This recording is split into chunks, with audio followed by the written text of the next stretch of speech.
দেবী শঙ্করী কৈলাস শিখরে বসে শঙ্করের চরণ তলে বসে বলছেন,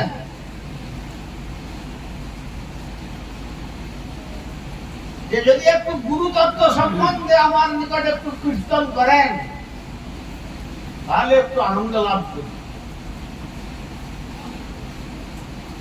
তখন শঙ্করীকে তিনি সতর্ক করে বলছেন, দেখো গুরব বহবসন্তি শিষ্য বিদ্যাপহারকা দুর্লভং সদ্গুরুং দেবী শিষ্য সন্তাপহারকা। জগতে বহু গুরু পাওয়া যায়, কেবলমাত্র বার্ষিকীটা নিলেই কাজ হয়ে গেল বাস।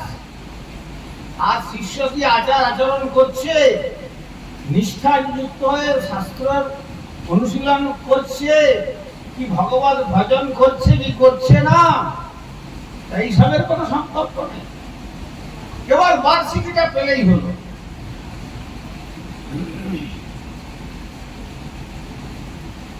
সেই জন্য গোস্বামী তুলসীদাস বললেন, সদ্গুরু পাওয়ে भेद बतावे जब ज्ञान करे उपदेश, कैला को मैला छोड़े जब आग करे प्रवेश।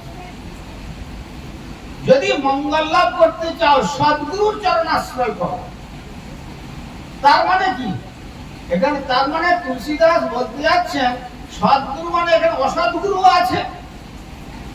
অসদ্গুরু মানে যারা কনক কামিনী প্রতিষ্ঠার দাস, কাম ক্রোধের দাস হইয়া মায়ার লাথি খায়, ভজিলে তারা কবু কৃষ্ণ নাহি পায়। যাদের চিত্তের মধ্যে কামনার অনল দাউ দাউ করে দাবানলের মতো জ্বলছে, আর শিষ্যকে দর্শন করলেই তাদের চিত্তের ভোগ প্রবৃত্তি যাচ্ছে, তারাই বলতে চায় বেশি করে গুরু হয় পতি। এই তো বলেছে শাস্ত্রে, গুরুকে পতি এনে সেবা করবে, সর্বনাশ হয়ে যাবে। এই সমস্ত গুরু এবং শিষ্য দুটোই নরকের অতল তলে তলিয়ে যায়।